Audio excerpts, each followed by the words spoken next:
Bien, en primer lugar quisiera expresar mi agradecimiento al doctor Víctor Anacleto, que ha tenido la deferencia de invitarme para participar en estos eventos académicos que son organizados por el Comité Ejecutivo del Colegio de Abogados. Para mí siempre es un honor venir a la casa de mi orden, ¿no? Y encontrarme con alumnos y algunos amigos de esta ciudad.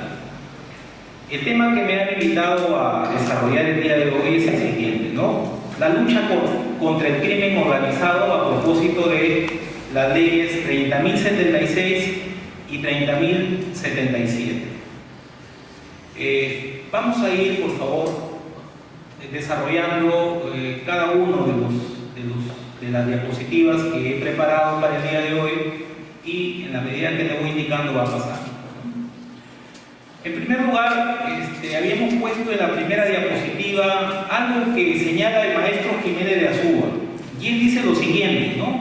Salvo contanísimas excepciones, todo crimen involucra cierto grado de organización y en consecuencia es organizado por naturaleza.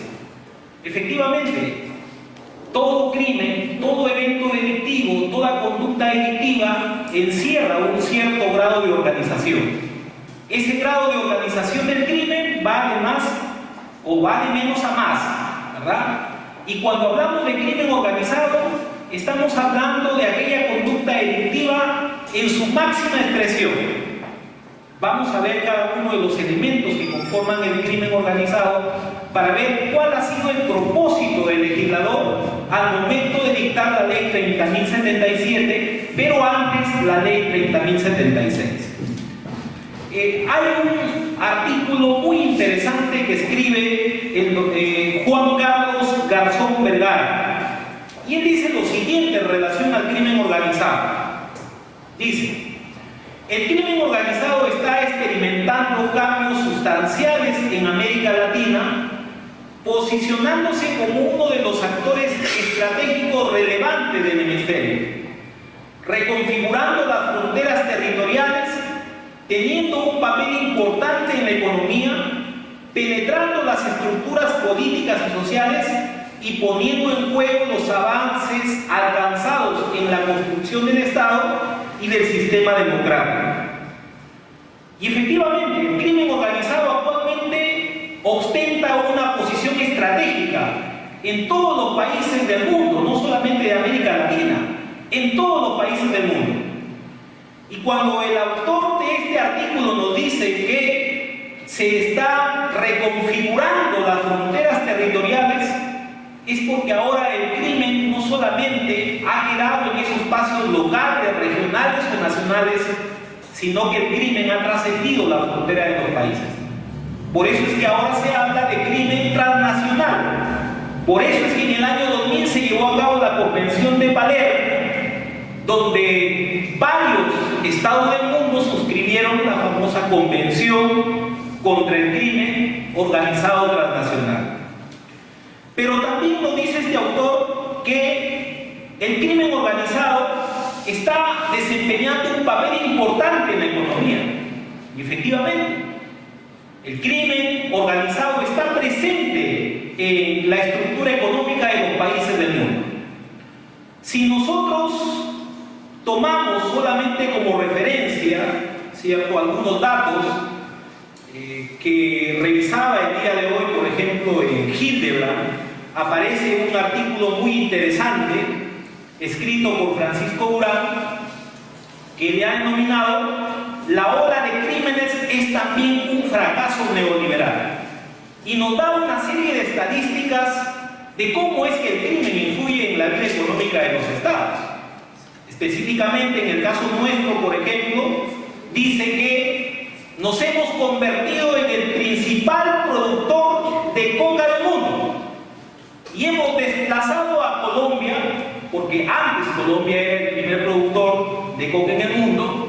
Nosotros hemos desplazado a Colombia, y actualmente los ingresos por producción de pasta básica de cocaína ascienden a $2.000 millones anuales. Esos son los ingresos que obtiene estas organizaciones que se dedican al tráfico ilícito de drogas. Pero no solamente eso, no solamente somos el primer productor de coca en el mundo, sino que ocupamos el segundo lugar en materia de contrabando también. ¿Cuántos son los ingresos, según este periodista, que se obtienen por actividades ilícitas de contrabando, sobre todo aquellas actividades de contrabando que se desarrollan por la parte sur del Perú, Juliaca específicamente? Los ingresos anuales, ¿cierto?, producto de estas actividades ilícitas, es de 1.500 millones de dólares al año. Imagínense ustedes esas enormes cantidades de dinero que obviamente van a ir ingresando poco a poco a las estructuras económicas de los países, ¿cierto?, a través del delito de lavado de activos. En consecuencia, el crimen organizado tiene un papel importante en la economía. No solamente en la economía, sino también empieza a penetrar las estructuras políticas. Y ahí no se utiliza necesariamente la violencia como instrumento para capturar el poder político, sino que se utiliza a la corrupción para capturar el poder político.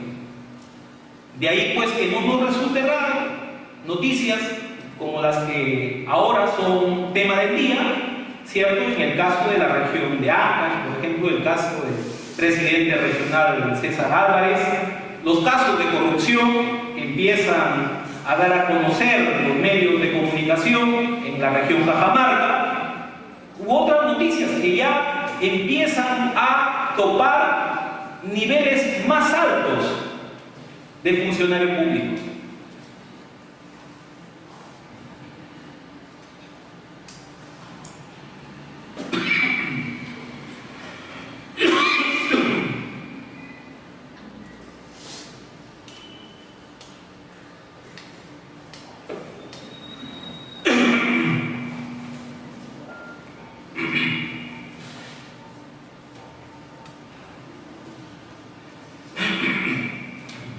Culpa del caso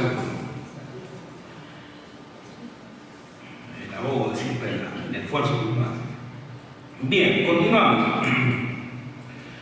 Decía las noticias, por ejemplo, últimas que nos dan los medios de comunicación, cuando nos señalan, por ejemplo, que a nivel de Fiscalía de la Nación se ha archivado esta investigación que se diría contra la congresista Zenaida Uribe, ¿no? O cuando, por ejemplo, el día de hoy los medios de comunicación dan cuenta de que se ha formalizado una investigación en el caso de Ecoteva, pero solamente formaliza contra una persona que ya tiene 87 años, que seguramente poco van a ser los éxitos de investigación en relación a ella. Aun cuando no está cerrada la posibilidad de investigar al expresidente Toledo y a su señora esposa. Entonces, el crimen organizado también empieza a penetrar las estructuras políticas de los estados. Y sociales también, porque parece mentira, pero me da la impresión que nos estuviéramos acostumbrándonos a convivir con el crimen. Y poco a poco a convivir con el crimen organizado. De tal forma que estas conductas delictivas que ocurren con mucha frecuencia, ya las tomamos como si fuera algo normal para nosotros. Y eso significa que también la estructura social de los países empieza a romperse con el crimen organizado. Continuamos, por favor, con la siguiente.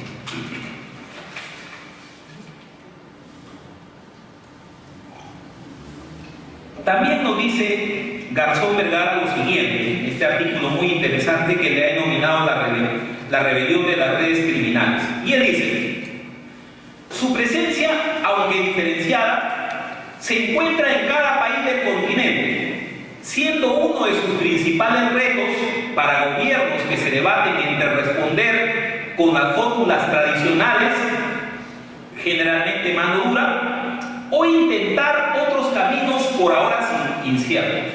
¿Sí? Los estados pueden tener o no voluntad política de combatir el crimen organizado, pero cuando se trata de combatir el crimen organizado, vemos que hay dos formas o dos maneras diferentes de atacar el crimen organizado. Por ejemplo, para el crimen convencional, ¿no? Estamos hablando de delitos, por ejemplo, de robo, de extorsión, de secuestro, que son delitos convencionales, pero que han sido considerados como parte del crimen organizado. La forma de combatir ese tipo de criminalidad convencional es a través de una política criminal del golpe por golpe. ¿Y qué significa una política criminal del golpe por golpe? Aumentar las penas de esta clase de delitos. Antes de que se publique la ley 30.077, el 20 de agosto del 2013, solamente un día antes se dictó la ley 30.076. Y con la ley 30.076 se modificaron una serie de normas del Código Penal, del Código Procesal Penal, del Código de Ejecución Penal. Y las modificaciones que se hicieron en materia del Código Penal, vamos a encontrar que un gran número de tipos penales fueron aumentados en su marco punitivo. Y en otros casos se crearon, se incorporaron conductas delictivas, ¿no? Que sería largo detallar. Pero encontramos entonces que esa forma de combatir el crimen organizado convencional es a través de una política, ¿cierto?, criminal de golpe por golpe. En otras palabras, lo que ustedes conocen, ¿no?, como derecho penal del enemigo. Derecho penal del enemigo, que dígase de paso, el Tribunal Constitucional en una de sus sentencias ha sostenido que en un Estado constitucional como el nuestro no se puede permitir, ¿cierto?, la aplicación de un derecho penal del enemigo. Eso no es un discurso solamente, porque a la par de ese discurso el mismo Tribunal Constitucional declaró constitucionales los institutos de la reincidencia y la habitualidad, que son formas manifiestas de un derecho penal de autor. Sin embargo, esos dos discursos se trabajan al mismo tiempo. Por ello es que con mucha razón el maestro Raúl Zaffaroni escribió un libro, ¿no? Así como se habla del derecho penal del enemigo, el doctor Zaffaroni ha escrito un libro muy interesante que le ha llamado El enemigo del derecho penal, respondiendo a todas aquellas tesis que están orientadas a tratar al delincuente como si fuera una cosa, ¿cierto?, como si fuera un animal. Sin embargo, cuando se trata de delitos que no son necesariamente convencionales, sino que son delitos cometidos por personas, o lo que se llaman los delitos de cuello blanco, ¿cierto?, la política criminal que se utiliza para la represión de esos delitos es más tenue. De ahí que no parezca raro que, revisando la ley 30.076, no se haya efectuado modificación alguna a los delitos contra la administración pública, especialmente a los delitos contra el patrimonio del Estado. No vamos a encontrar en esa ley aumentos de penas para esos delitos. Cuando en la experiencia que ahora me ha tocado vivir de estar conociendo procesos contra altos funcionarios del Estado en el sistema anticorrupción de Lima, encontramos pues que no, los casos un poco, digamos, emblemáticos o que involucran a altos funcionarios del Estado a veces terminan siendo simplemente archivados en una investigación preliminar, ¿no? Una fiscal superior del sistema anticorrupción me decía, esos casos, la consigna es que se archiven a nivel de fiscalía, porque una vez que se formaliza investigación, La única posibilidad de archivo es que se haga ante el órgano jurisdiccional. Pero si es a nivel de investigación preliminar, entonces puedes archivar sin intervención del órgano jurisdiccional. Entonces ahí hay un problema. ¿Por qué en el sistema anticorrupción de Lima tenemos que estar procesando solamente a policías? Como dicen, ¿no? La pita, el lazo se rompe por la parte más débil. Y los altos funcionarios del Estado, este año ha cumplido el sistema anticorrupción 3 años allá en la ciudad de Lima. Y uno de los resultados era de que casi no había penas efectivas. Eran penas suspendidas en su ejecución. ¿Y por qué? ¿Cuál era la explicación? De que algunos delitos de corrupción de funcionarios tienen como extremo mínimo 2 años, y obviamente si tiene como extremo mínimo 2 años, ¿no? Siempre van a pretender que se les imponga una pena suspendida en su ejecución. Por eso, o hay absoluciones o hay penas suspendidas. Más bien, en este año que ya nos ha tocado compartir esta experiencia, hemos visto que se ha dado un giro en ese aspecto y ya encontramos penas efectivas en caso de delito de corrupción de funcionarios. Pero traía el ejemplo para ver la manera distinta cómo se combate el crimen organizado, porque la corrupción también forma parte del crimen organizado. Entonces, hay una forma dura de combatir el crimen convencional organizado, ¿no? No se nota ahí la diapositiva, pero Carlos Bucay decía, hay que meterle bala a los delincuentes. Daniel Scioli decía, si la policía tiene que abatir a los delincuentes en un enfrentamiento, lo hará.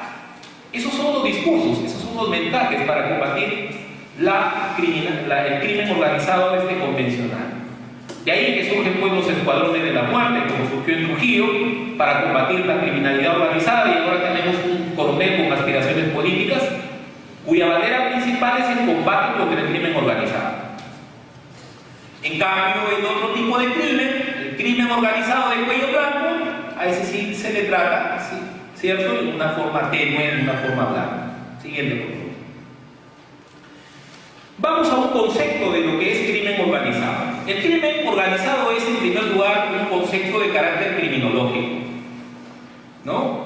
Zaffaroni, de este concepto de crimen organizado, dice lo siguiente: el crimen organizado es un concepto de origen periodístico, nace en Estados Unidos en 1919, que nunca alcanzó una satisfactoria definición criminológica, pero se trasladó a la legislación procesal penal para aumentar el ejercicio del poder punitivo respecto de un conjunto de delitos no bien delimitados, lo que pretende configurar un derecho penal diferenciado y con menores garantías para un ámbito delictivo sin delimitación.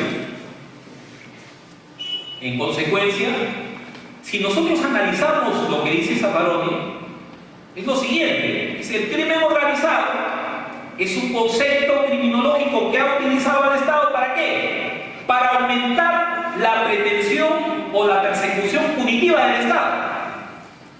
El Estado hace uso de ese concepto para aumentar las penas. ¿Y para qué más? Para disminuir las garantías penales. Ya vamos a ver nosotros cómo, con la ley 30.076, que es la ley para combatir el crimen organizado, las garantías penales y procesales, ¿cierto?, disminuyen. Solamente para citar un ejemplo, en un proceso penal o en un delito que no forma parte del crimen organizado, yo no puedo hacer uso de la prueba trasladada. En cambio, si yo estoy conociendo un proceso, ¿cierto?, de un delito que forma parte del crimen organizado, ahí sí puedo aplicar la prueba trasladada, con todas las limitaciones que vamos a ver posteriormente. Entonces, la aplicación de la prueba trasladada, imagínense ustedes que una prueba que ha sido actuada en otro proceso penal sea valorada un proceso distinto es una gran limitación, es una reducción de las garantías penales. ¿Por qué? Porque ese testigo que declaró en ese otro proceso, yo no lo voy a tener al frente en el proceso que estoy siguiendo actualmente. No voy a poder interrogarlo o contrainterrogarlo. No voy a poder conocer cómo declara el principio de inmediación. Y entonces esas garantías se ven disminuidas, porque esa es una forma de valorar una prueba, o la ley da esa posibilidad de valorar esa prueba cuando se trata de delitos que forman parte del crimen organizado. Entonces, las garantías penales y procesales van a disminuir, ¿cierto?, cuando el Estado hace uso de este concepto de crimen organizado. Siguiente, por favor. ¿Pero qué entendemos por crimen organizado? Hay que saber en qué consiste el crimen organizado.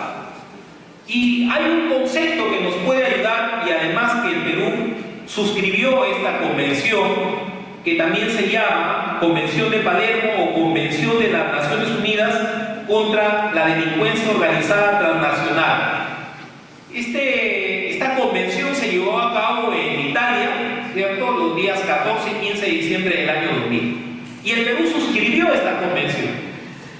Y al año siguiente, a través de una resolución legislativa, el Congreso aprobó esta convención. De tal forma que el Perú forma parte de esta convención de las Naciones Unidas.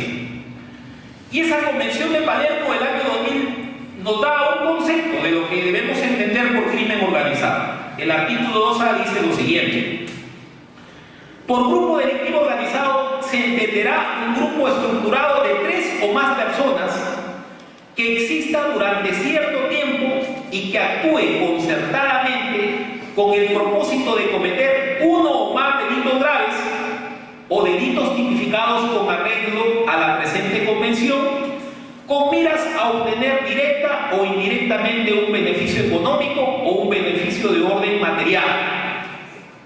¿Ya? Entonces, luego vamos a disgregar nosotros los elementos del crimen organizado. Pero mínimamente tiene que haber 3 personas para que cometan delitos graves, y la finalidad tiene que ser la obtención de un beneficio económico o de un beneficio material.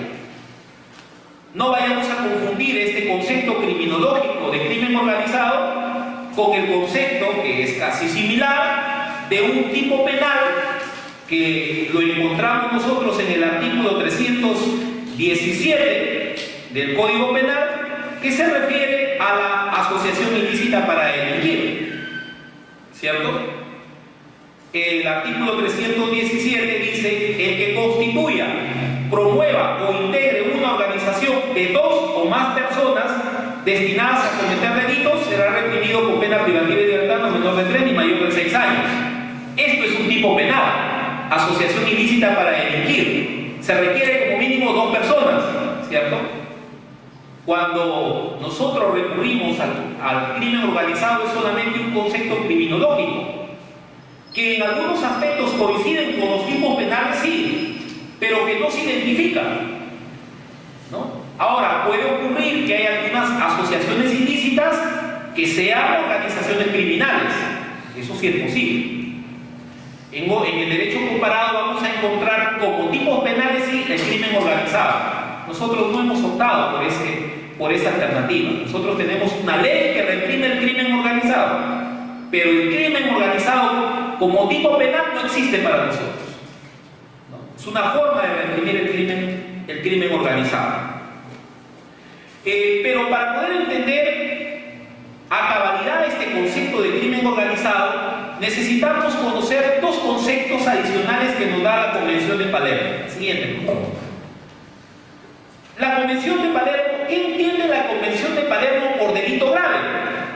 Y dice la Convención: por delito grave se entenderá la conducta que constituya un delito punible con una privación de libertad máxima de al menos 4 años o con una pena más grave. Entonces, aquí nos da un marco de referencia para poder saber cuándo estamos frente a un delito grave. Un delito que forma parte del crimen organizado no puede ser un delito de bagatela. Tiene que ser un delito que esté sancionado mínimamente con 4 años de pena privativa de libertad o más. primera referencia para poder comprender el delito el concepto de crimen organizado. Y también nos da un concepto de qué debemos entender por un grupo estructurado. Dice la Convención: por grupo estructurado se entenderá un grupo no formado fortuitamente para la comisión inmediata de un delito y en el que no necesariamente se haya asignado a sus miembros funciones formalmente definidas, ni haya continuidad en la condición de miembro o exista una estructura desarrollada. ¿No? Entonces, no se trata de una organización, ¿no?, que se forme para la comisión de un delito y luego desaparece, o que su formación sea esporádica, no permanezca en el tiempo. No, eso, no estaríamos ahí frente a un crimen organizado. Y además nos dice, no interesa tampoco que el que forma parte de esa organización criminal tenga funciones específicas, porque la organización criminal le va a asignar a sus miembros distintas funciones que la pueden cambiar de un momento a otro, ¿cierto? Y tampoco se requiere la condición de continuidad de miembro dentro de la estructura criminal. Entonces, con esos dos elementos adicionales que nos da la Convención de Palermo, nosotros podemos ya establecer cuáles son los elementos que encontramos nosotros en un concepto de crimen organizado. Siguiente, por favor. Y encontramos nosotros cuatro elementos esenciales. En primer lugar, un elemento subjetivo. Tiene que ser un grupo estructurado. Un grupo estructurado, ¿cierto?, que va a actuar en contubernio, que va a actuar en concierto. Si no, no tendría sentido. Y dentro de este elemento subjetivo se requiere también un elemento numérico mínimo, 3 personas.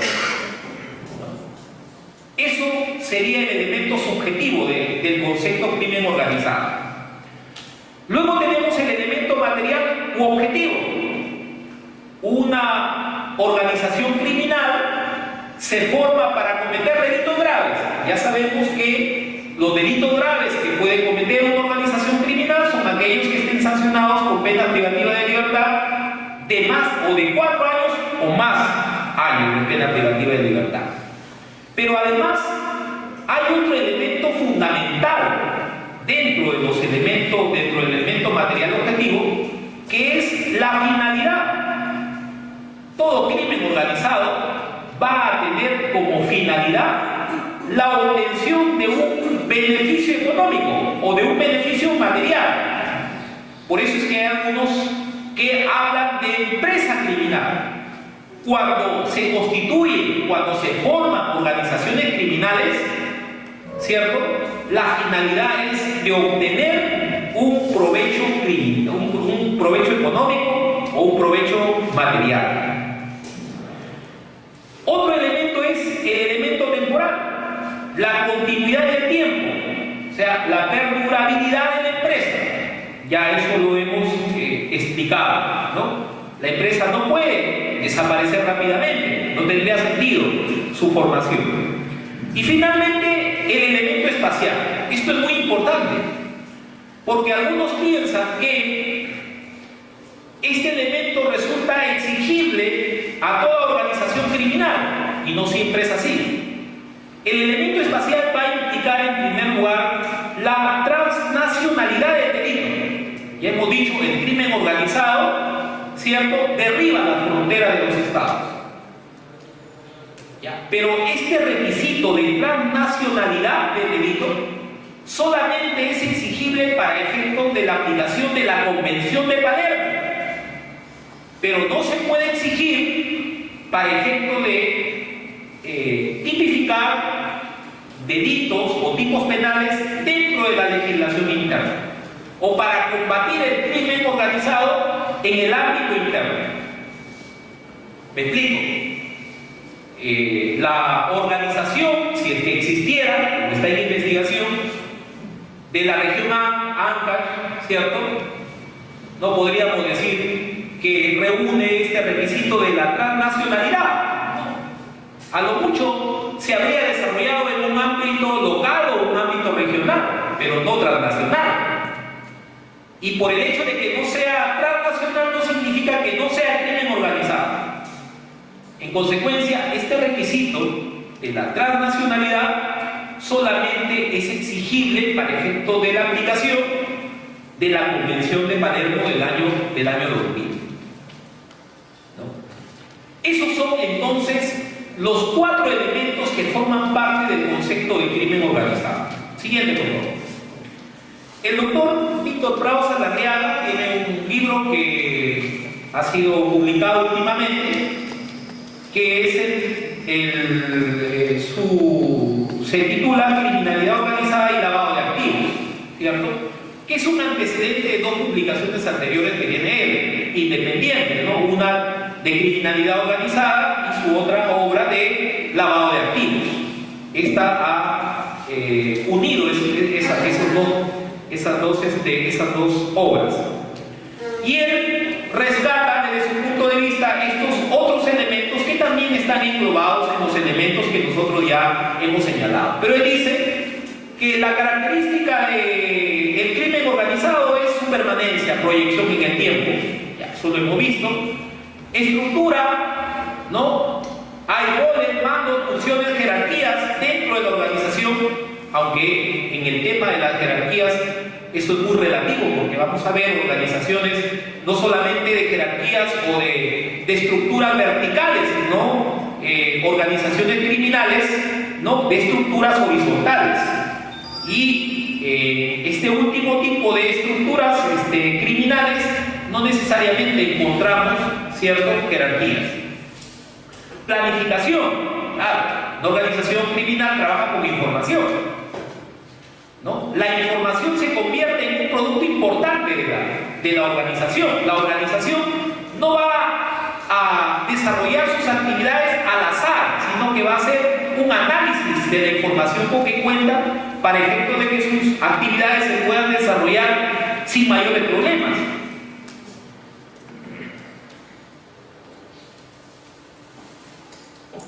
La organización hace un análisis de costo-beneficio, ¿no? Igual que una empresa formal. También hace un control y supervisión de sus actividades y analiza los resultados. ¿Ya? Entonces, no es pues cualquier trabajo o acción desorganizada la que realiza una organización criminal, sino que está sujeta a una planificación. La red de protección. La organización criminal tiene célula de infiltración. Así como el Estado, ¿cierto?, utiliza instrumentos para combatir la criminalidad organizada. En este caso, por ejemplo, la figura o la institución del agente encubierto para hacer que estos agentes encubiertos se adentren al corazón de las organizaciones para poder destruirlas o desbaratarlas. Igualmente, las organizaciones criminales tienen su célula de infiltración que van a copar las distintas instituciones del Estado, ¿cierto?, para obtener información de primera mano. De tal forma que es muy raro que haya organizaciones criminales que tengan, ¿cierto?, agentes infiltrados, por ejemplo, en el Ministerio Público, en el Poder Judicial, en la Policía Nacional, en cualquier institución del Estado, ¿no? Esos agentes que se infiltran van a servir como redes de protección para las organizaciones criminales. La movilidad internacional, ya lo hemos dicho, fuentes de apoyo. Una organización criminal tiene un soporte técnico, profesional, logístico y social, ¿no? Hay abogados trabajando para organizaciones criminales, hay contadores, economistas, etc. Cualquier profesional que consciente de su incorporación a la organización criminal presta sus servicios calificados para brindar este soporte técnico profesional a una organización criminal. Dejando de lado, obviamente, esas conductas neutrales a las que hace referencia, por ejemplo, ese acuerdo en relación al lavado de activos, ¿no? Las conductas neutrales, sobre todo relacionadas con los servicios que prestan los abogados en ese ámbito. y el fin lucrativo que ya hemos visto que operan como unidades de negocio las organizaciones criminales. Siguiente, por favor. Y hay varias tipologías de organizaciones criminales que la vamos a pasar así rápidamente porque el tiempo se nos va acabando. Y solamente para hacer una pequeña reseña, tenemos por ejemplo, esto es una tipología de organización criminal de jerarquía estándar, ¿no? Esas organizaciones verticales con un solo líder, ¿no? Donde la jerarquía está claramente definida, los mecanismos de disciplina interna son muy fuertes, ¿no? Y uno de sus instrumentos fundamentales o esenciales dentro de este tipo de jerarquía estándar es el uso de la violencia, ¿no? El uso de la violencia. Normalmente este tipo de jerarquía estándar tiene un cuerpo de sicarios, ese es su principal instrumento de coacción para el desarrollo de sus actividades. Esa es, por ejemplo, una tipología de organización criminal. La siguiente, estructuras jerárquicas regionales. Encontramos aquí nuevamente esta estructura jerárquica con un líder, con una disciplina interna muy rígida, ¿cierto? Con el uso de la violencia, pero ya en diversos sectores, en diversas áreas o regiones, pero siempre con una misma estructura jerárquica, ¿no? Hay varias jerarquías, pero va a existir siempre, ¿cierto?, un control o alguien que va a estar a la cabeza y que va a controlar las actividades que desarrollan cada una de estas jerarquías. Ahora, como abarcan un determinado ámbito, en este caso regional, las actividades de esa organización criminal se van a diversificar, ¿cierto? Y aquí, por ejemplo, esto se desarrolló mucho en Italia, donde determinadas familias tenían el control de determinados negocios, y también esto ocurrió posteriormente en los Estados Unidos. Siguiente, por favor. Agrupación jerárquica. Aquí hay varios grupos, hay varias estructuras que pueden ser jerárquicas o no, pueden ser estructuras flexibles, pero que se van a agrupar, ¿cierto?, alrededor de una estructura central. ¿Y para qué? ¿Por qué se por qué se agrupan las organizaciones criminales a través de una agrupación jerárquica? Para compartirse o dividirse los mercados. Pero no solamente para ellos, sino además para poder solucionar los conflictos que van surgiendo entre estos mismos grupos. Entonces, se abre la necesidad de poder agruparse para solucionar también sus conflictos, ¿no? Y obviamente para potenciar su capacidad de respuesta frente al Estado. Y aquí hay algo importante que debemos tener en cuenta. Una organización criminal utiliza como último recurso el enfrentarse al Estado. Lo que pretende más bien es captar al Estado, captar las instituciones del Estado.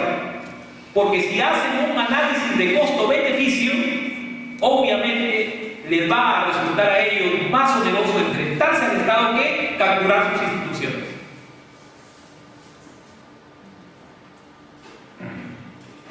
Hay otra tipología, siguiente, por favor. Grupo central, igual, aquí hay varias estructuras asociadas, ¿no? Pero las estructuras criminales aquí no son tan jerárquicas, ¿cierto?, verticales, sino son más flexibles. Y esto es una tipología típica de, por ejemplo, el delito de tráfico de seres humanos o de trata de blancas, ¿cierto? Vamos a encontrar que este grupo central, donde hay varias organizaciones criminales, se dedican a distintas actividades y también van a formar parte de estructuras de distintas nacionalidades que van a cerrar un circuito en la actividad criminal de cada una de estas organizaciones. Siguiente, por favor. Luego hablamos de una red criminal. Y esto es una tipología muy particular porque está formada por un número de individuos o pueden también formar parte de algunas estructuras, ¿no?, criminales, jerárquicas o flexibles. Pero ¿qué es lo que pasa? Que los individuos que forman parte de estas redes criminales se enlazan por lealtades personales, ¿cierto? Entonces, este tipo de redes criminales es más complicado porque sus miembros normalmente cambian de alianzas. Y no solamente cambian de alianza, sino que cuando el Estado, en su actividad represiva o de lucha contra la criminalidad organizada, capta a uno de sus miembros, como aquí rige el principio de lealtad, ¿cierto?, es más difícil que se pueda identificar esa estructura criminal. Y lo que hace esa red criminal es reconformarse, ¿cierto?, variar sus actividades para seguir operando en la mayor impunidad. Entonces, ahí hay diferentes tipologías de organizaciones criminales que se pueden constituir, que se pueden formar. Siguiente. ¿Y a qué recurren los estados para enfrentar la criminalidad organizada? Ahí vamos, ya llegamos nosotros al tema que nos convoca el día de hoy. ¿A qué recurre el Estado para combatir el crimen organizado? Hace uso de una legislación penal de emergencia, ¿no? Y el profesor Zaffaroni escribe un artículo muy interesante, Crimen y Globalización, y él dice lo siguiente en ese artículo. Dice: el uso del poder punitivo se convierte en inquisitorial. Dice, surge un derecho penal inquisitorial. Y luego agrega: se hace caso omiso de este nulo efecto preventivo y se insiste en eliminar los límites del poder punitivo mediante un absurdo discurso de eficientismo penal que con aparente y casi natural indiferencia ignora los cadáveres. Claro, los cadáveres, aquellos a quienes va dirigida la represión penal. Y ya hemos dicho que normalmente la represión penal, la reducción de garantías penales y procesales y sustanciales están en función al crimen organizado convencional. Robo, secuestro, extorsión, hurtos, ¿cierto? Ahí sí hay que aplicar una política de mano dura. Entonces, por eso es que este derecho penal inquisitorial del que habla Zaffaroni no es otra cosa que el derecho penal del enemigo, que se va enraizando cada vez en el discurso, no solamente de dogmáticos, sino también de magistrados y de hombres de derecho. Siguiente, por favor. El doctor Zaffaroni dice que la legislación penal de emergencia tiene varias características. Y efectivamente, vamos a encontrar nosotros que la ley 30.076 y la ley 30.077 del crimen organizado tiene varias de estas características que nos hace referencia el doctor Zaffaroni. Y dice, en primer lugar, tipificaciones de peligro abstracto, sin lesión ni peligro a ningún bien jurídico. ¿Y es verdad? ¿Acaso no, en los últimos años, el Estado no ha optado por hacer tipificaciones de delitos de peligro abstracto? Los delitos de peligro abstracto en los últimos 5 años han tenido un crecimiento vertiginoso. Solamente para señalar un ejemplo, ¿cierto? Se incorporó el artículo 317 de asociación ilícita para delinquir hace unos años atrás, pero bajo la óptica de combatir el crimen organizado. Ese es un delito, por ejemplo, de peligro abstracto. O aquellos otros delitos que se sancionaron, si no me equivoco, en el 2012 o el 2013, donde se sanciona a aquellas personas que, por ejemplo, trasladan un celular, un chip a los establecimientos penales. Son delitos de peligro. Y esos delitos han venido, como repito, creciendo vertiginosamente en los últimos años. Y eso es típico de una legislación penal de emergencia. Si nosotros revisamos la ley 30.076, publicada un día antes de la ley 30.077, vamos a encontrar una serie de modificaciones que no representan otra cosa más que una legislación penal de emergencia. Otra característica, tipificación de actos preparatorios.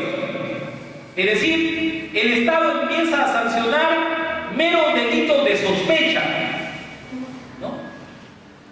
Y, por ejemplo, el Estado incorporó, o el legislador incorporó el artículo 317A, que es el delito de marcaje o reglaje, ¿no? Ese tipo penal, por ejemplo, señala lo siguiente, ¿no? Será reprimido con pena privativa de libertad no menor de 3 ni mayor de 6 años el que para cometer o facilitar la comisión de cualquiera de los delitos previstos en los artículos, nos da una serie de artículos, dice, acopia o entrega información, realiza vigilancia o seguimiento o colaboración de tales conductas mediante el uso de armas, vehículos, teléfonos u otros instrumentos idóneos. Por ejemplo, acopiar o entregar información. Eso es un acto preparatorio.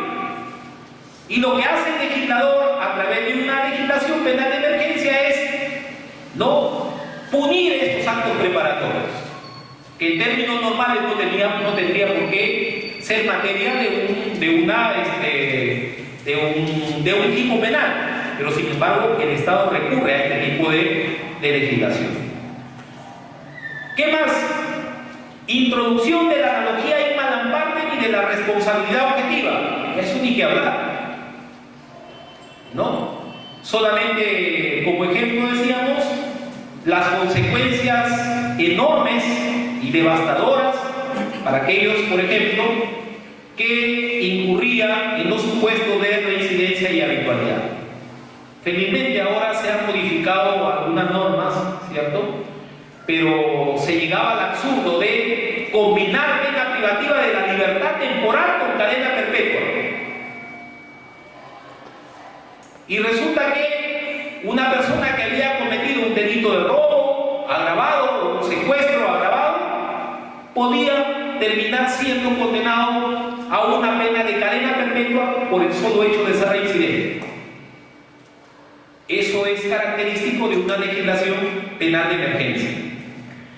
Creación de tipo de omisiones sospechosas. Zaffaroni dice, se convierte a los ciudadanos en delatores forzados. Si es verdad. Vean ustedes el decreto legislativo 1106, que es el decreto legislativo referido a la lucha contra el lavado de activos.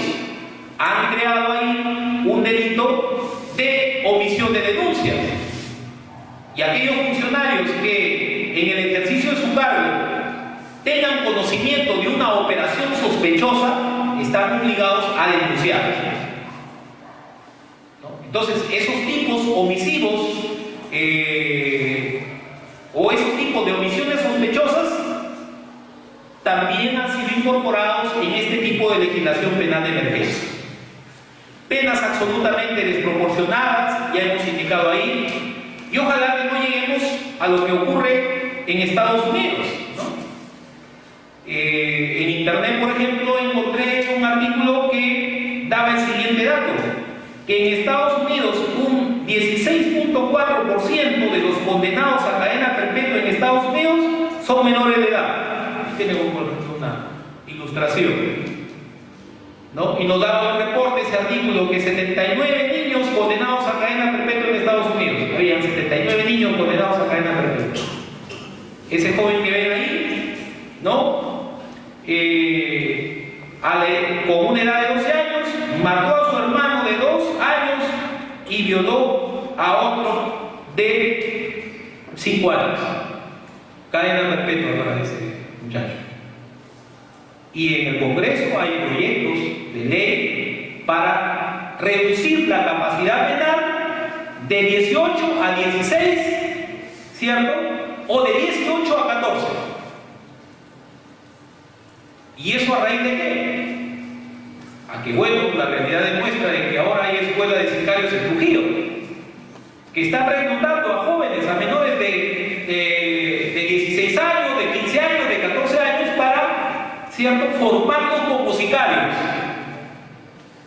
Entonces el Estado utiliza el instrumento más fácil para combatir, ¿cierto?, ese tipo de disfunciones sociales, y lo que pretende es, pues, reducir la capacidad penal. Eso no va a ser la solución. Se ha demostrado que eso no es la solución.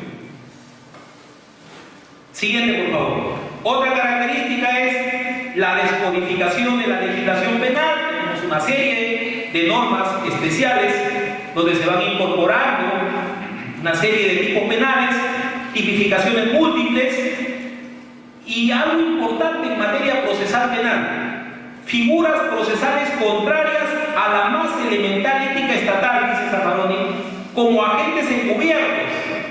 Zaffaroni le llama a los agentes encubiertos delincuentes por mandato estatal. El agente encubierto, regulado en nuestro Código Procesal Penal, en el artículo 341, vamos a encontrar nosotros ahí que tenemos la figura del agente encubierto, ¿no? Artículo 341, agente encubierto.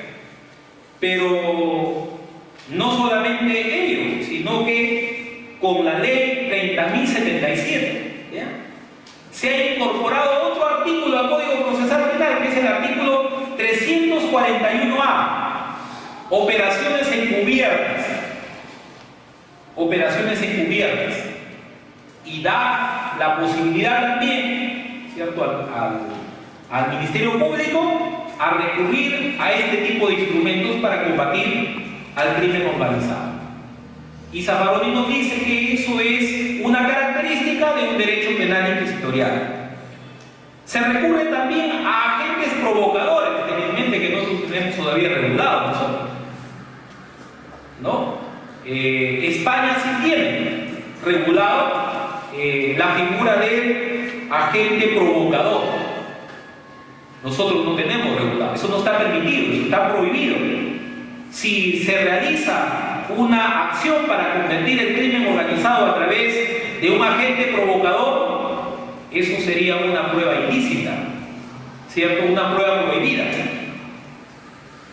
Yo recuerdo que hace poco tuvimos un caso de una red de corrupción en la Oficina de Migraciones de Lima, donde ofrecían entregar el pasaporte, ¿cierto?, en menos de 45 minutos, y para ello había toda una red de corrupción ahí, ¿no?, desde el lustrabota que estaba en las afueras de la oficina, pasando por distintos funcionarios de la Oficina de Migraciones. Entonces, los periodistas que estaban investigando de esa manera esos actos de corrupción que se producían en la Oficina de Migraciones, se fueron con sus cámaras, ¿cierto?, escondidas, y no solamente grabaron, sino también, bueno, grabaron conversación y también imágenes de cómo operaba toda esta red de corrupción. Entonces, la defensa, por ejemplo, de los procesados alegó la tesis de que eso era un agente provocador, de que los periodistas habían actuado como agentes provocadores del delito, porque ellos, sin tener la intención de salir al extranjero o de realizar un viaje, ¿cierto?, habían puesto en marcha toda una serie de actos para que estos funcionarios de la Oficina de Migraciones incurrieran en hechos delictivos, y planteó la figura del agente provocador. Pero hay también jurisprudencia consolidada en España de que esos casos no forman parte del agente provocador, porque el agente provocador también tiene que actuar por un mandato estatal. y bajo ciertas reglas, que no es el caso desarrollar por ahora. Dice Zaffaroni también que se recurre a los arrepentidos y señala: el Estado encubre crímenes con impunidad negociando con el delincuente. Ley de colaboración eficaz, ¿cierto? Y Zaffaroni dice: un Estado que negocia con el delincuente se vuelve un Estado encubridor. El Estado se convierte, dice Zaffaroni, en autor mediato de delitos o en autor directo de encubrimiento para ejercer su poder punitivo. Todo lo que dice Zaffaroni vamos viendo que se aplica perfectamente a la legislación penal de emergencia que ha surgido en nuestro país. ¿Qué otras características? La siguiente, por favor. Ampliación del ámbito de detenciones sin proceso, ¿no? Claro, para efecto del crimen organizado, ¿cuántos días ahora dura la detención? 15 días. No son 24 horas, son 15 días, como tráfico ilícito de drogas, como el caso del terrorismo. Expulsión de extranjeros sospechosos. Se admiten como pruebas sin control de la defensa los informes policiales de inteligencia. Acá en nuestro país ya se había hecho común, ¿cierto? Iniciar por parte de la policía acciones bajo supuestos informes de inteligencia. Felizmente que el Tribunal Constitucional ha puesto un coto, ¿cierto?, para poder valorar ese tipo de accionar de la policía. ¿Ya? Porque si son acciones de inteligencia y tienes todo el tiempo del mundo para poder pedir una orden de allanamiento del juez, poder pedir una orden para poder incautar objetos, instrumentos de la actividad delictiva, ¿por qué no lo haces? ¿Por qué actúas ocultamente a nivel policial? Se habilita a los servicios de inteligencia para que procedan a escuchas y controles cuya moderna tecnología acaba con cualquier residuo de privacidad. La centralita, ¿cierto? Eso por parte del crimen organizado, pero ¿acaso por parte del Estado no ocurre este mismo tipo de actividad? ¿Acaso no hay personas que están involucradas? A un exfuncionario que se le brindaba una serie de protecciones en un inmueble donde, según se dice, también se hacían escuchas telefónicas.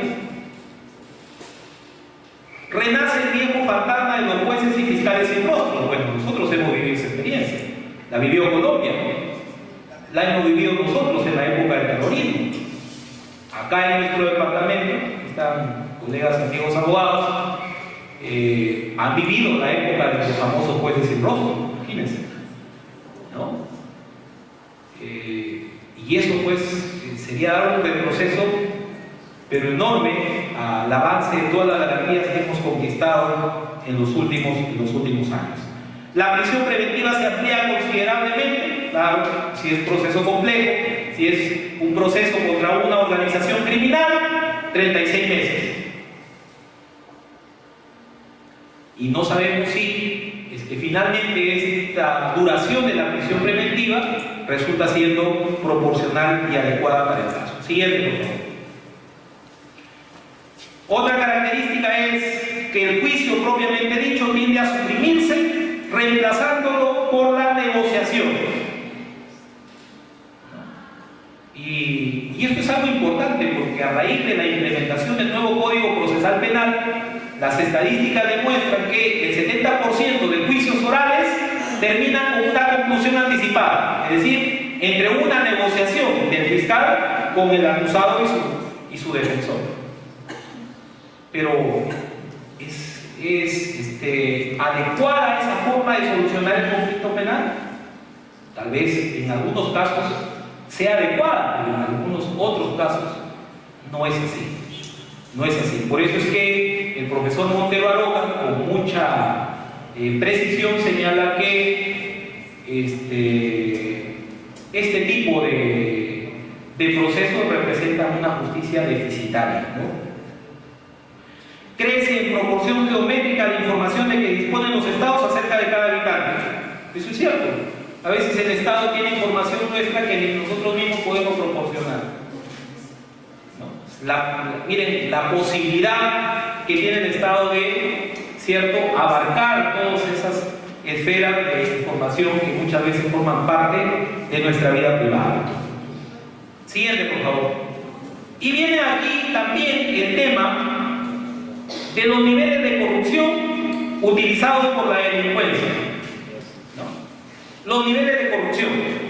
Empezamos de la base, el primer nivel no se nota muy bien ahí, pero en el primer nivel de esa pirámide encontramos nosotros al soborno o hecho accidental, ¿no?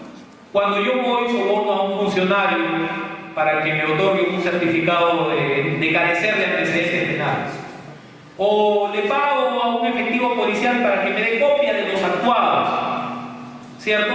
O le pago de repente a un funcionario judicial o del Ministerio Público para que desaparezca evidencia que ha sido incorporada a un proceso penal.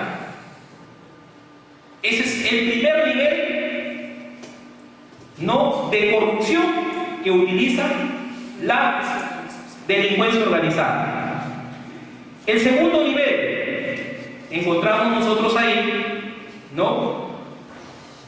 El segundo nivel implica que ese soborno que antes era accidental, ¿cierto?, ahora se convierte en un soborno continuo y periódico. En otras palabras, la persona que es sobornada ya está en la nómina de la organización criminal, porque presta sus servicios ya en una forma continuada, en una forma periódica. El tercer nivel, infiltración en las agencias gubernamentales en forma parcial. El tercer nivel de corrupción utilizada por una organización criminal. Claro. Sus asociados, ¿cierto?, empiezan a obtener empleos en instituciones del Estado. La policía, Ministerio Público, Poder Judicial, pero cualquier otra institución. Yo me refiero a Ministerio Público, Poder Judicial, Policía Nacional, porque son las instituciones que están más desprestigiadas por actos de corrupción. Pero eso no significa que las demás instituciones del Estado estén exentas de actos de corrupción. Todas las instituciones del Estado tienen un nivel de corrupción. Aquellos traficantes de terreno, ¿cierto?, de predios rústicos, predios urbanos, seguramente tendrán sus agentes infiltrados en Cofope, qué sé yo. Puede ser, ¿no? Pero todas las instituciones del Estado están teñidas por niveles de corrupción. El cuarto nivel, infiltración gubernamental en niveles altos. Aquí se empieza ya a trabajar con políticos, ¿no? ¿Por qué vinculan a un congresista de la República como un presidente regional, ¿cierto?, a quien se le imputa actos de corrupción a través de una organización criminal? Y ahí estamos ya ante un nivel muy avanzado de corrupción, que no es de repente un caso aislado. Seguramente habrá muchos casos. Lo que pasa es que normalmente esto no se difunde, ¿cierto? No sale a la prensa. O cuando sale se hace uso de medios de comunicación para acallar esos cuestionamientos públicos que se hacen. Y el último el quinto nivel, una infiltración política. Esto ocurre ya cuando las organizaciones criminales empiezan a financiar campañas políticas, ¿cierto? Campañas presidenciales, campañas regionales. Leyendo también Hildebrandt, por eso que los viernes siempre recomiendo yo leer Hildebrandt, aquí aparece, por ejemplo, un artículo muy interesante de lo que viene ocurriendo en Brasil, el Mundial de la Corrupción en Brasil, ¿no? Y cómo se señala que, por ejemplo, hay dos empresas que también han sido contratadas en nuestro país por este gobierno y por gobiernos anteriores. Me estoy refiriendo a Odebrecht, por ejemplo, ¿no?, y a otra empresa, Gutiérrez, si no me equivoco, que de 11 estadios que se van a construir estas empresas han obtenido, ¿cierto?, la buena pro para la construcción de 4 estadios cada una de ellas. Y se va invirtiendo ya por parte del Estado brasileño más de 14.400 millones de dólares para la construcción de esos estadios. Y vean ustedes las noticias, cómo están protestando los brasileños, ¿cierto? Dicen no contra la selección, sí contra la corrupción. Y un montón de detalles que dan. Por ejemplo, de cuánto se le pagaba o cuánto se le paga por parte de Odebrecht a Lula, al expresidente Lula, por dictar una conferencia en el extranjero. $200.000 por cada conferencia. $200.000, ¿no? Y por eso que a veces se pregunta el autor de este artículo, ¿acaso por eso el presidente García dice que la plata viene sola o llega sola? Entonces miren los niveles de corrupción. Financiamiento de campañas políticas es el nivel más alto de corrupción. Entonces pues la violencia como medio de organización criminal es algo ya un poco primitivo, del pasado. El principal instrumento de la criminalidad organizada es la corrupción. Y eso realmente está devastando las estructuras de los estados que caen en sus manos, ¿no? Siguiente. Ahí tenemos, siguiente, esa foto, ¿no? Es parte de nuestra realidad, esa organización, la organización de la gran familia, no la orquesta con la que ustedes bailan cuando es el aniversario de nuestra ilustre orden, sino esta organización criminal, ¿cierto?, de una estructura jerárquica, ¿no?, y ha sido considerada como una organización criminal. Siguiente, por favor. Otro caso, ese no es el viejo Paco, ese es el presidente de la región de Áncash, ¿no? También, siguiente. Y esta ley, la de 30.077, va a tener como objetivo, básicamente, investigar, juzgar y sancionar todos los delitos que son cometidos por organizaciones criminales. Ese es el propósito de esa ley. Y esta ley 30.077, repito, tiene todas las características de lo que Zaffaroni llama derecho penal inquisitivo o inquisitorial. Siguiente, por favor. ¿Cuál es el concepto de organización criminal que nos da esta ley? Recoge casi el mismo concepto que nos da la Convención de Palermo, ¿no? Dice, para efecto de la presente ley se considera organización criminal a cualquier agrupación de 3 o más personas que se reparten diversas tareas o funciones, cualesquiera sea su estructura o ámbito de acción, que con carácter estable o por tiempo indefinido se crea, existe o funciona inequívoca y directamente de manera concertada y coordinada con la finalidad de cometer uno o más delitos graves señalados en el artículo 3 de la presente ley. ¿Se dan cuenta? Prácticamente hemos recogido el mismo concepto de la Convención de Palermo para definir lo que es crimen organizado en esta ley 30.077. Siguiente, por favor. Y aquí están todos los delitos, pero había diseñado esas diapositivas para que ustedes adviertan que con la misma promulgación de la ley 30.077 o un día antes, todos estos delitos fueron materia de modificaciones por el legislador.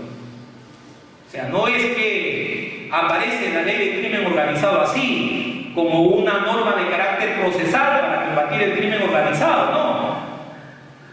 Viene trayendo una serie de modificaciones en la mayoría de tipos penales, donde incrementan penas, se reducen beneficios penitenciarios, se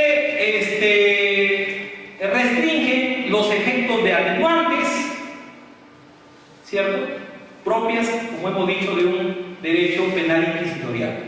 Y ahí vean, por ejemplo, homicidio calificado, modificado el 30 de agosto del 2013, todo del 2013, el secuestro también con la ley 30.077, la trata de personas, eso no modificó, violación del secreto de las comunicaciones sí, se modificó posteriormente con la ley 30.096, el 22 de octubre del 2003, delitos contra el patrimonio, hurto agravado, robo agravado, ¿cierto?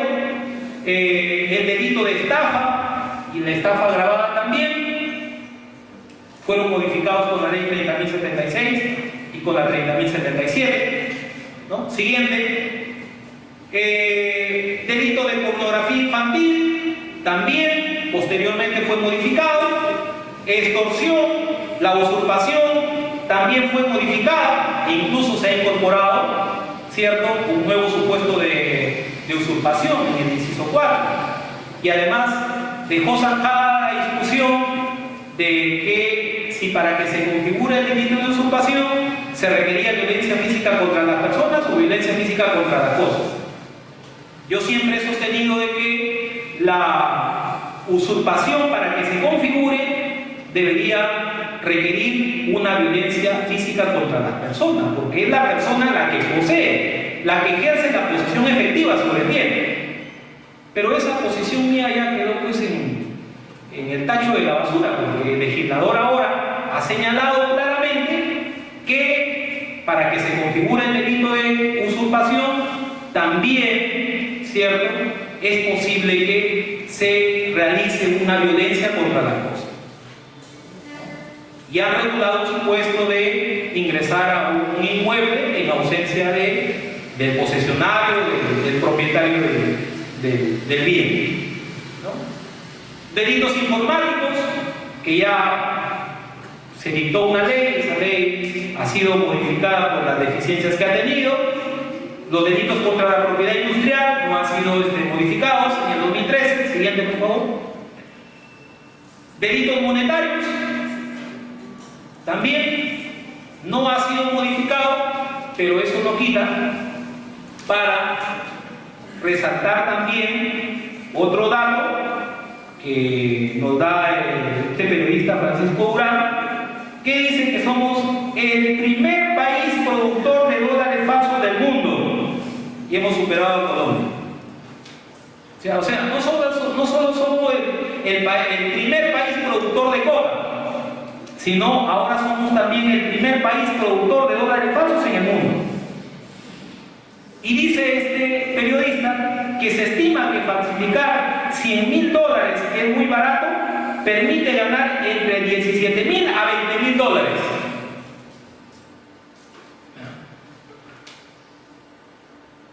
Otros artículos modificados. El delito de tenencia ilegal de armas ha sido modificado por la ley 30.076. No sufrió modificación delitos contra la salud pública, pero sí tráfico ilícito de drogas en su forma agravada también fue modificado. Delitos ambientales también han sido modificados. Siguiente, por favor. Delito de reglaje o marcaje también ha sido modificado.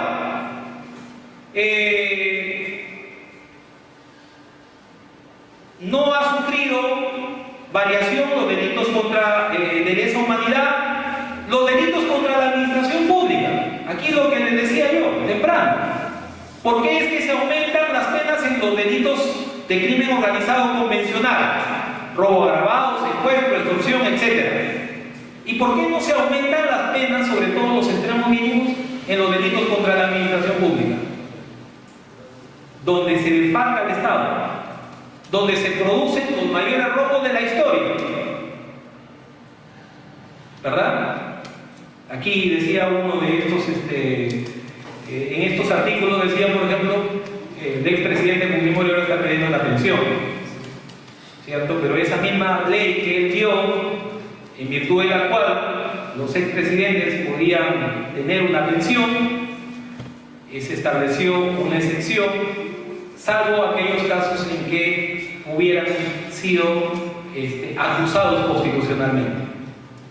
Entonces, esa ley, el mismo gobierno del expresidente Fujimori dictó, ha establecido la posibilidad de que no pueda obtener una pensión porque fue materia de muchas acusaciones constitucionales.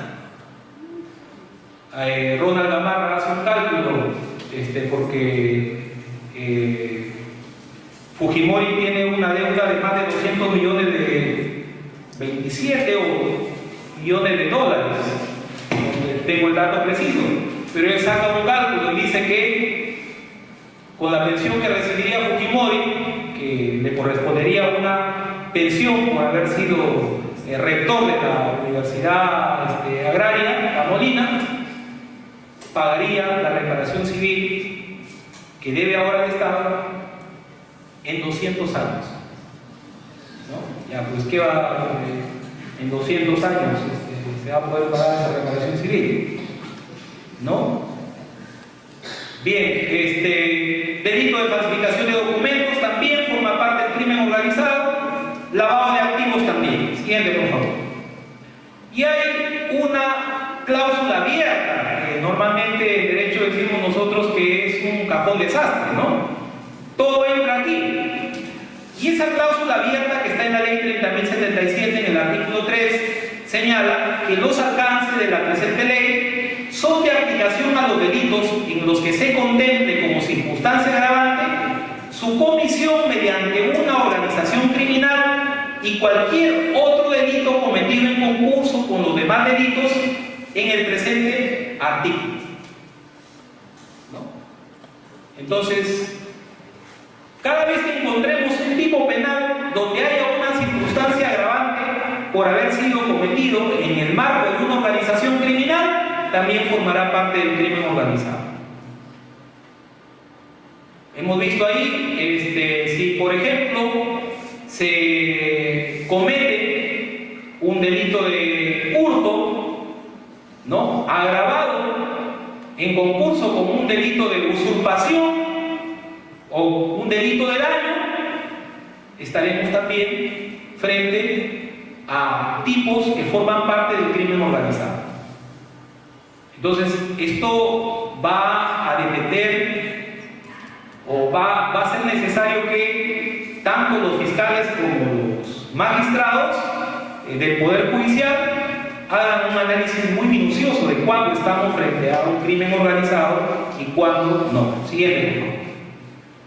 Bueno, el tema de la investigación y el proceso penal sí se aplica el decreto legislativo 957, el Código Procesal Penal, pero ya por normas especiales y por disposiciones del Consejo Ejecutivo del Poder Judicial, cuando se trata de casos de crimen organizado, como la misma ley lo dice, la competencia es del Juzgado Penal Nacional. Por eso es que todos esos casos de crimen organizado son conocidos en Lima. Quien ha dictado la orden de detención es el Juzgado Penal Nacional de Lima, ¿cierto?, contra César Álvarez. Y quien va a conocer esos casos es la Sala Penal Nacional de Lima. Son esa competencia por casos de crimen organizado, son de esos órganos jurisdiccionales, ¿no? Bueno, las diligencias preliminares se han ampliado. Ahora, cuando se trata de un caso cometido por organización criminal, automáticamente se convierte en un proceso complejo. Y al convertirse en un proceso complejo, es diferente, pues, ¿cierto?, el plazo de la investigación preparatoria y de la investigación preliminar también. ¿No? Siguiente, por favor. Hay una serie de técnicas especiales que ya las hemos referido cuando hablábamos de las características del derecho penal de emergencia, ¿no?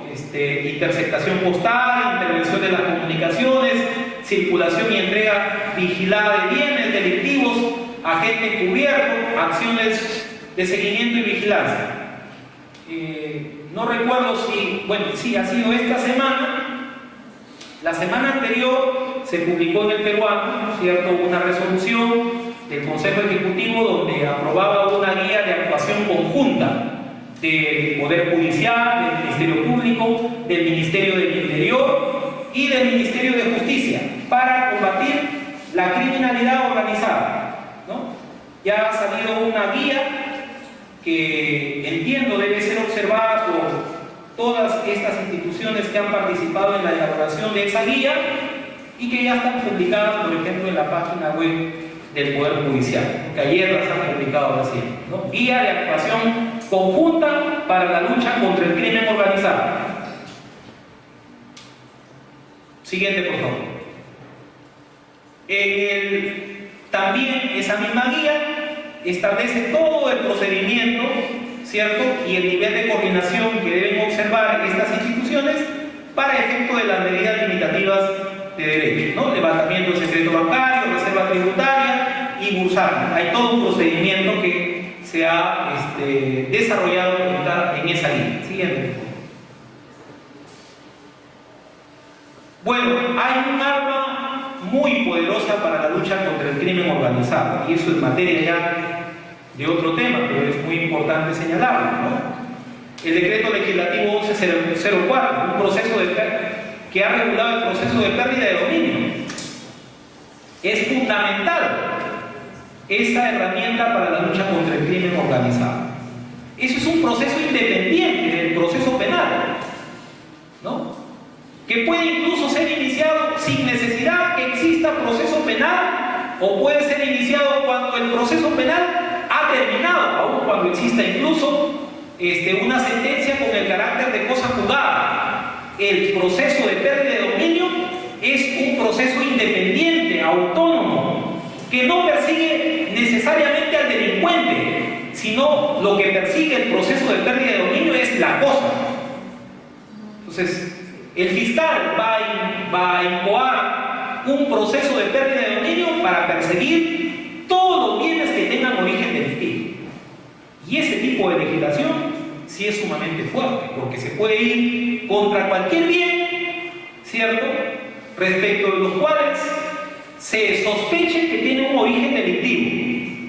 Y aquí hay un gran problema, porque la carga de la prueba se invierte.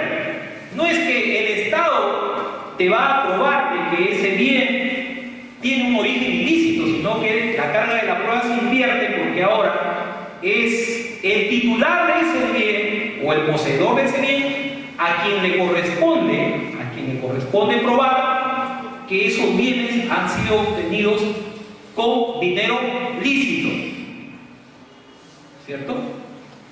Y eso procede de delitos, por ejemplo, como delito de lavado de activos. Con toda seguridad, la suegra del expresidente Toledo está siendo investigada por un delito de lavado de activos, ¿cierto? Lo que está investigando la fiscalía es cómo es que ha obtenido esa cantidad de dinero, más de $200,000 para levantar la hipoteca de 2 inmuebles, y creo que aproximadamente $3 millones para comprar un inmueble. ¿De dónde obtuvo tanto dinero? ¿Cuál es el origen de ese dinero? Entonces, para esos casos existe el proceso de pérdida de dominio. Como le digo, un proceso de carácter real que persigue la cosa, ¿no? Y no persigue al delincuente. Puede no haber siquiera proceso penal. Entonces, eso es un instrumento muy importante que ahora utiliza el Estado para combatir el crimen organizado. Siguiente, por favor. Y el tema de la prueba trasladada. Si nosotros revisamos el artículo 20 de la ley 30.077, ha regulado el uso de la prueba trasladada, ¿cierto?, para el caso de procesos contra organizaciones criminales.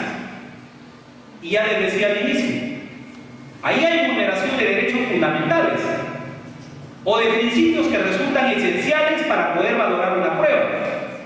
La inmediación, la contradicción. ¿Cómo es que un documento que ha sido valorado en un proceso distinto, ¿cierto?, pasa así, sin ningún tipo de contradicción, a un proceso distinto? O el testimonio de alguien brindado en un proceso penal, donde las partes en ese proceso tuvieron la posibilidad de contradicción y de inmediación, ese testimonio pasa ahora a un proceso distinto, donde las partes son otras y donde estas partes no tienen la posibilidad de inmediación ni contradicción en relación a ese testigo. Ese tipo de pruebas se utiliza para combatir a una organización criminal. ¿cierto? Por eso es que hay una ley especial, por eso se explica la ley 30.077. Esta norma de la prueba trasladada no la podemos aplicar en un proceso normal, en el decreto legislativo 957. Es para organizaciones criminales. Desde mi punto de vista, esto representa un retroceso porque esa norma estaba prevista en el Código de Procedimientos Penales, ¿cierto?, de 1939, que se sigue aplicando en algunos distritos judiciales. Y se utilizaba ese artículo también para casos de criminalidad organizada. Ahora, eso que estaba en el antiguo código lo hemos retomado y se está utilizando, o se va a utilizar en todo caso, para casos de crimen organizado. Y no solamente ello, ¿no?, sino que también han incorporado algunas otras normas que desde mi punto de vista reducen las garantías de las personas que son sometidas a investigación y sobre todo sometidas a juzgamiento. Por ejemplo, con la ley 30.076 se incorporó los famosos juicios virtuales. O sea, estamos llegando a extremos que son preocupantes. ¿Cómo es posible que en un Estado constitucional de derecho nos permitamos juzgar a una persona a través de videoconferencia? Y hay incluso todo un protocolo que ha sido aprobado a través de una directiva del Consejo Ejecutivo para poder desarrollar un juicio a través de una videoconferencia. Y una de las pautas que da esa directiva es que el abogado debe estar conjuntamente con su patrocinado. ¿Qué es lo más correcto? Sí, pero trae una serie de problemas, porque ese acusado está en un establecimiento penal de Lima. Y si la norma dice, o esa directiva regula que el abogado debe estar junto con su patrocinado, tiene que estar en Lima. Y en la sala de audiencias va a tener otro abogado, necesariamente, para que pueda interrogar a los testigos, para que pueda hacer el contrainterrogatorio, para que pueda pronunciarse respecto de la organización de documentos. Miren las tremendas limitaciones que implica hacer un juicio a través de videoconferencia.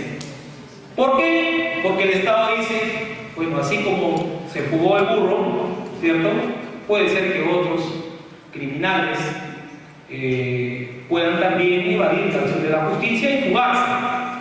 Y para eso recurrimos a los juicios virtuales. Eso, por ejemplo, es una reducción de las garantías. Yo no considero de que en un Estado constitucional de derecho nos permitamos hacer juicios virtuales. El uso de la videoconferencia fue regulada inicialmente en el Código Procesal Penal para efecto del examen de testigos y peritos. Bueno, eso es aceptable por diferentes motivos, diferentes causas, pero de ahí permitirnos hacer un juicio, ¿no?, a un imputado a través de una videoconferencia, yo creo que es una grave afectación a las garantías que tiene un procesado. Finalmente, hay una serie de consecuencias aplicables también, ¿cierto?, y de ejecución penal, tema de inhabilitación, por ejemplo, que se han incorporado, si se trata de funcionarios públicos. Hay una serie de agravantes, las consecuencias accesorias también se han modificado y se han vuelto cada vez más drásticas en relación a las consecuencias accesorias aplicables a las personas jurídicas. Se prohíben beneficios penitenciarios y hay la creación de un sistema de control reforzado de internos de criminalidad organizada. ¿Sí? Ahora, todo aquel que sea sancionado por la comisión de un delito que forma parte del crimen organizado va a estar en una nómina especial, ¿cierto?, y que seguramente va a ser objeto de control y seguimiento por parte del Estado después que cometan el delito, o después que paguen su sanción por el delito cometido.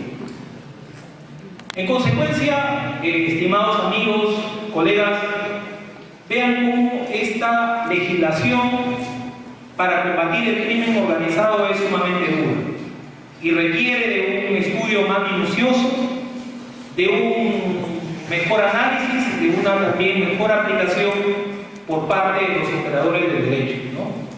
y también reflexionar en el sentido de que en lugar de ir afianzando o consolidando las garantías que hemos alcanzado en materia de derecho penal y de derecho procesal penal, al contrario, estas día a día van disminuyendo. Y como decía al inicio, ¿no? Tenemos que reflexionar también que el ámbito de la criminalidad organizada se va expandiendo día a día y se va haciendo una cosa en la cual creo que nos vamos acostumbrando nosotros a convivir con diferentes manifestaciones de criminalidad. Bueno, no quiero aburrirlos más y no me queda nada más que agradecer al señor decano, el doctor Víctor Anacleto, por su invitación para participar en este evento académico y a ustedes por su atención. Muchas gracias.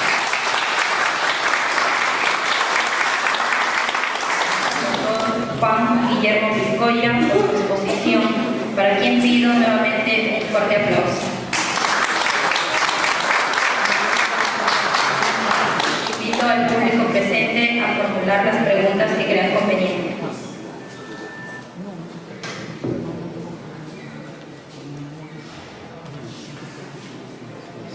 No habiendo preguntas, invitamos a nuestro decano, el doctor Víctor Anacleto Guerrero, para la entrega del diploma de reconocimiento y un presente. Doctor Juan Guillermo Vizcoya, el Colegio de Abogados, con mucho agrado, hace entrega de este diploma de reconocimiento por su excelente exposición y en este agradecimiento pediste que siempre siga apoyando a nuestro colegio y reciba por este diploma.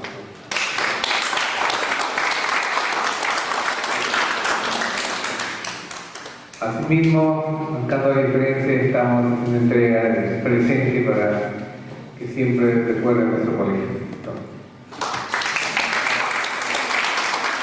Y muchas gracias por su presencia. Invitamos siempre a los eventos de nuestro colegio. Muchísimas gracias.